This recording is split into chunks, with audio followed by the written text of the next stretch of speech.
ആ ട്രേഡ് സെൻറ്ററിൽ നിന്ന് ബോംബിട്ട സമയത്താണ്. അന്ന് വൈകുന്നേരം അതിന് ശേഷമാണ് സ്വർണത്തിൻ്റെ വില കൂടിയത്.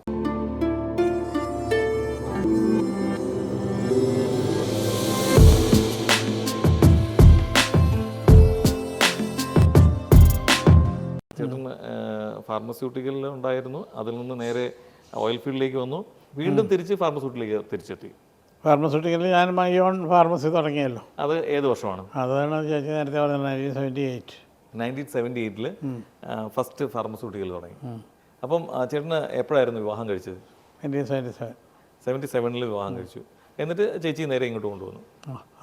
അപ്പം തന്നെ വന്നു. ഈ 77 ചേച്ചി ഇങ്ങോട്ട് വരുന്നത് എങ്ങനെയാണ്? ഫ്ലൈറ്റ് ആണോ അന്ന്? ഫ്ലൈറ്റിനാണ് വന്നു. ഫ്ലൈറ്റ്. അപ്പം നാട്ടിൽ നിന്ന് ഉണ്ടായിരുന്നില്ല, ബോംബെയിൽ വന്നിട്ട് ബോംബെയിൽ നിന്ന് വന്നു. ഓക്കെ. 78 ഫാർമസ്യൂട്ടിക്കൽ തുടങ്ങി. അപ്പം അത് ചേട്ടൻ ആ സമയത്ത് ചേട്ടൻ വർക്ക് ചെയ്യുന്നുണ്ടോ? അതില്ല, ഞാൻ വർക്ക് ചെയ്യുന്നുണ്ട്. അപ്പോൾ ചേച്ചിയാണ് ഫാർമസ്യൂട്ടിക്കലിൻ്റെ? ഇല്ല, ചേച്ചി ഫാർമസിയായിട്ട് നോട്ട് റിലേറ്റഡ് അറ്റ് ഓൾ. ഈ ഫാർമസ്യൂട്ടിക്കൽ ചേട്ടൻ ആദ്യമായിട്ട് ഒരെണ്ണം തുടങ്ങുന്നു. ഫാർമസ്യൂട്ടിക്കൽ ഒരുപാട് ചെയിൻ ഓഫ് ഫാർമസീസ് ഒന്നും ഞാൻ സ്റ്റാർട്ട് ചെയ്തിട്ടില്ല. എനിക്ക് ഒരു ഫാർമസി ഇവിടെ ഉണ്ടായിരുന്നു. പിന്നെ അത് കഴിഞ്ഞ് വേറൊരെണ്ണം കൂടി തുടങ്ങി. 2-3 പ്രാവശ്യം ഫെയിലിയറായി. ഓക്കെ. ഒരെണ്ണം കൊർഫക്കാനിൽ തുടങ്ങി. അത് കുവൈറ്റ് വാർ തുടങ്ങുന്ന അന്നായിരുന്നു. അതിൻ്റെ ഉദ്ഘാടനത്തിൻ്റെ അന്നാണ് കുവൈറ്റ് വാർ തുടങ്ങുന്നത്. അത് ശരി. അപ്പോൾ അത് വെച്ച് അവിടെ വെച്ച് അടുത്ത തന്നെ ഒരു ലോക്കലിന് കൊടുത്തു ആ ഫാർമസി. ലോക്കൽ പാർട്ട്ണറായിരുന്ന ആൾക്ക് അവന് വേണമെന്ന് പറഞ്ഞു. അവന് അങ്ങ് കൊടുത്തതിൻ്റെ പൈസ തന്നു. എന്നാലും ആഗ്രഹത്തോടെ നമ്മൾ തുടങ്ങിയതായിരുന്നു. പിന്നെ ആ സംഗതി പറഞ്ഞ പോലെ തന്നെ ഇവിടെ തന്നെ അലൈനിൽ തന്നെ ഒരെണ്ണം തുടങ്ങി വേറെ. അങ്ങനെ പിന്നെ അലൈനിൽ തന്നെ ഇപ്പം ഉള്ള ഫാർമസി എന്ന് പറയുന്നത് ഞാൻ തുടങ്ങിയ 3ാമത്തെ ഫാർമസി.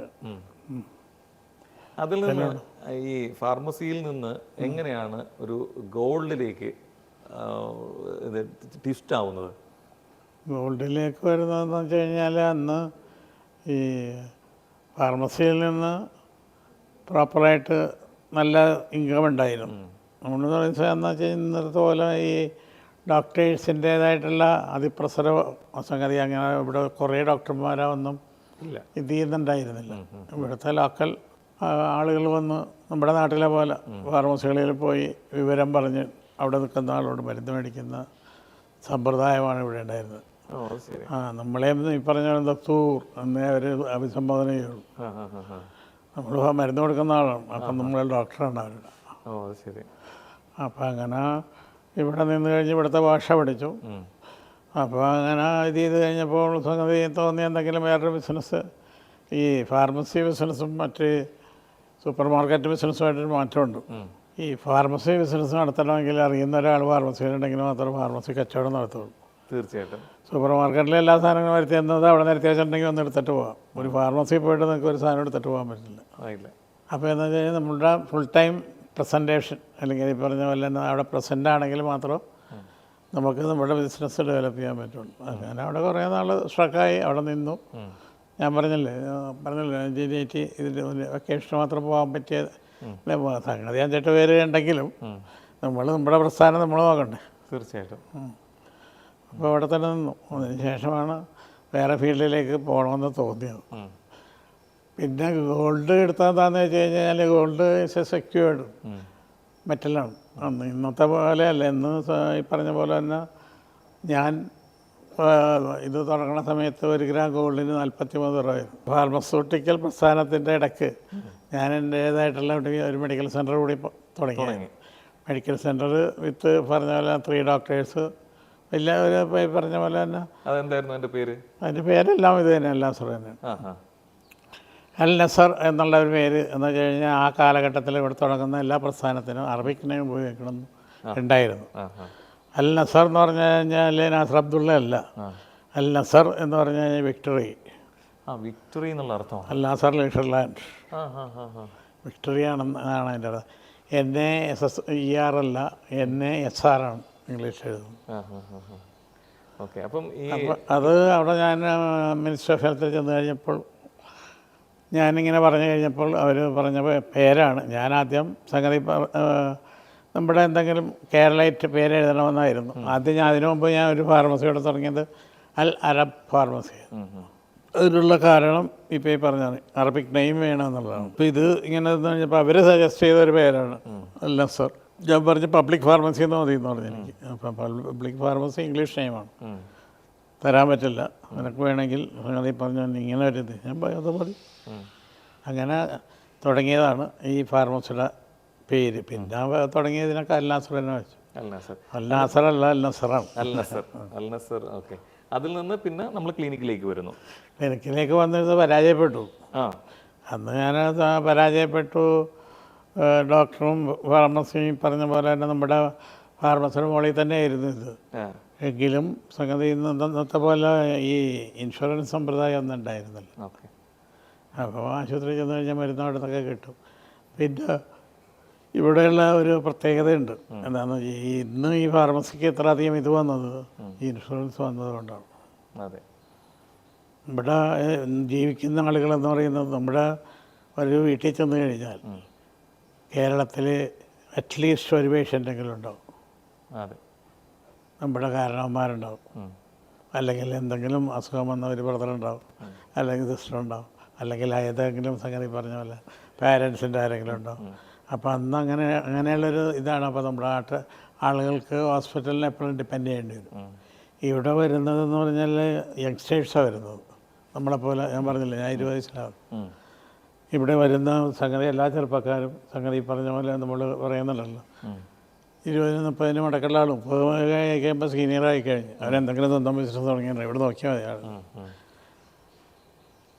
അപ്പോൾ എന്ത് പറ്റിയെന്ന് പറഞ്ഞു കഴിഞ്ഞാൽ, അപ്പോൾ ആളുകൾ വരുന്ന ആളുകൾക്ക് സാമാന്യ നിലയിൽ അസുഖങ്ങളുണ്ടാവില്ല, കാര്യമായ അസുഖങ്ങളൊന്നും ഉണ്ടാവില്ല. പിന്നെ വന്നു കഴിഞ്ഞാൽ ഒരു തലവേദന അല്ലെങ്കിൽ ഒരു സംഗതി ഫീവർ. അപ്പോൾ ഒരു അടുത്ത് പോയി കാണുന്ന സംഗതി പറഞ്ഞ പോലെ ഡോക്ടറുടെ അടുത്ത് പോയി കഴിഞ്ഞാൽ ഈ സാധാരണ ജോലിക്കാരൻ ഒരു ദിവസം പോകും. നമ്മൾ ഞാനിവിടെ പ്രാക്ടീസ് ചെയ്യുന്ന ടൈമിൽ സംഗതി 400 പേഷ്യൻ്റ് വരെ ഒരു ദിവസം നമ്മുടെ അടുത്ത് ഇത് ചെയ്തിട്ടുള്ളത്. You can believe?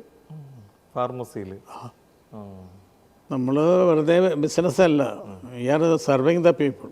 ഞാനിപ്പോൾ നേരത്തെ പറഞ്ഞായിരുന്നു ഡോക്ടറുടെ അടുത്ത് പോയി 50 രൂപ കൊടുക്കണം. ഇവിടെ പോയി അത് സാറിനോട് പറഞ്ഞു കഴിഞ്ഞാൽ 10 രൂപയ്ക്ക് എന്തെങ്കിലും 5 രൂപയ്ക്ക് എന്തെങ്കിലും തന്നു കഴിഞ്ഞാൽ നമ്മുടെ അസുഖം മാറും. ഞാൻ കൊച്ചിയിലാണ് ജോലി ചെയ്തിരുന്നത്, താമസിച്ചിരുന്നത്. അവിടെ നിന്ന് 25 കിലോമീറ്റർ അകലെയാണ് ഈ പറഞ്ഞ അഴീക്കോട് പോർട്ടെന്ന് പറയുന്നത്. അഴീക്കോട് പോർട്ടിൽ സംഗതി പറഞ്ഞ പോലെ തന്നെ ഫിഷിംഗ് സീസൺ ആയി കഴിഞ്ഞ് കഴിഞ്ഞാൽ വലിയ കുളച്ചൽ, കൊല്ലം, ഈ സൈഡിലുള്ള ബോട്ടുകളെല്ലാം വന്ന് ക്യാമ്പ് ചെയ്യുന്ന സ്ഥലമാണ്.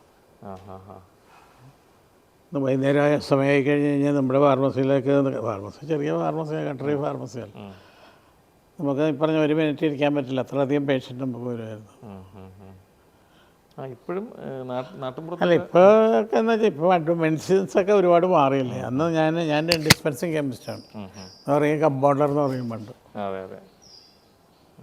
മിക്സർ ഇത് ചെയ്ത് കൊടുക്കുന്ന അന്ന് സംഗതി പറഞ്ഞ പോലെ തന്നെ ബ്രിട്ടീഷ് ഫാർമലറിയിൽ ഒരു 43 മെഡിസിൻസ് ഉണ്ട് ഇത് മിക്സറാക്കി ഡിസ്പെൻസ് ചെയ്യാൻ.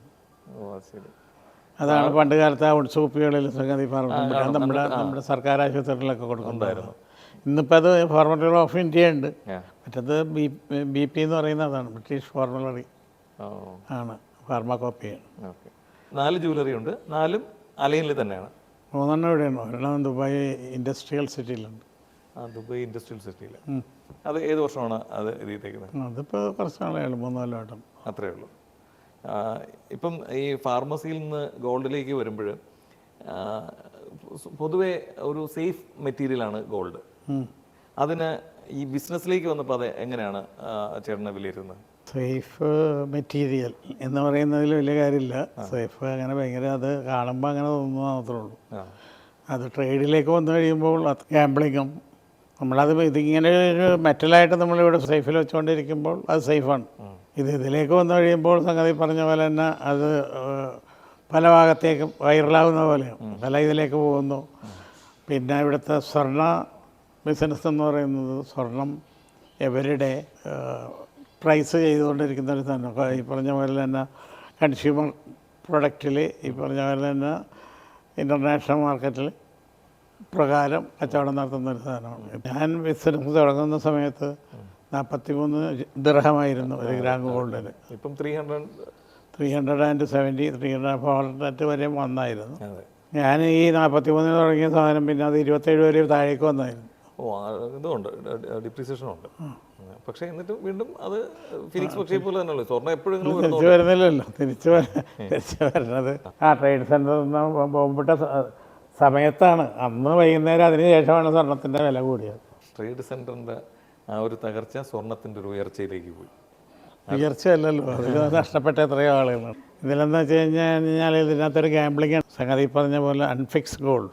അപ്പോൾ അത് ഈ ട്രേഡിലുള്ള ആളുകൾക്ക് പെട്ടെന്ന് മനസ്സിലാവുള്ളൂ എന്താണ് അൺഫിക്സ്ഡ് ഗോൾഡ്, അല്ലാത്ത ഗോൾഡ്.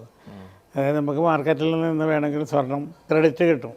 ക്രെഡിറ്റ് ഫെസിലിറ്റി കിട്ടിക്കഴിയുമ്പോൾ നമ്മൾക്ക് സംഗതി പറഞ്ഞ പോലെ ഈ മേടിക്കുന്ന സ്വർണം, ഇന്ന് ഞാനൊരു കിലോ സ്വർണ്ണം അയാളോട് മേടിക്കുന്നു. ഇന്നിപ്പോൾ ഈ പറഞ്ഞ ഒരു കിലോ സ്വർണ്ണത്തിന് എത്രയോ 1 കോടിയായിട്ട് വരുന്നു. അപ്പോൾ അത് മേടിക്കുമ്പോൾ നമുക്ക് പറഞ്ഞ ഞാനാണ് കൊടുക്കണത്. കൊടുക്കുമ്പോൾ എനിക്ക് സംഗതി ഇയാളിൽ വിശ്വാസമാണ് പൂർണ്ണം.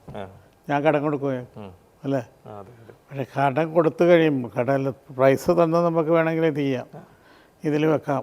സ്വർണം ഇങ്ങനെ നേരത്തെ പറഞ്ഞായിരുന്നു, കാലത്ത് പ്രൈസ് വേറെ, ഉച്ചക്ക് വേറെ, രാവിലെ വേറെ. ബ്രിട്ടീഷ് മാർക്കറ്റ് വേറെ, അമേരിക്കൻ മാർക്കറ്റ് വേറെ, സിംഗപ്പൂർ വേറെ. നേരത്തെ ഹോങ്കോങ് ആയിരുന്നു, ഇപ്പോൾ സിംഗപ്പൂർ.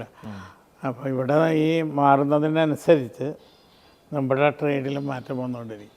ചേട്ടാ, ഒരുപാട് സമയം നമുക്കുമായിട്ട് തന്നു, ഒരുപാട് കാര്യങ്ങൾ പറഞ്ഞു, യാത്രകളെക്കുറിച്ച് പറഞ്ഞു, ബിസിനസ്സിനെ കുറിച്ച് പറഞ്ഞു, ജീവിത അനുഭവങ്ങൾ പറഞ്ഞു. ഇത്രയും സമയം അവർ TV 24/7 സമയം തന്നതിൽ ഒരുപാട് നന്ദി. ഇത് തീരുന്നില്ല, വീണ്ടും നമുക്ക് കാണാം. വീണ്ടും ചേട്ടൻ്റെ വിശേഷങ്ങളും ഒക്കെ ആയിട്ട് മുന്നോട്ട് പോകാം. This program brought to you by NK Group, Lucky Center and Lucky Department Store, Ajuman.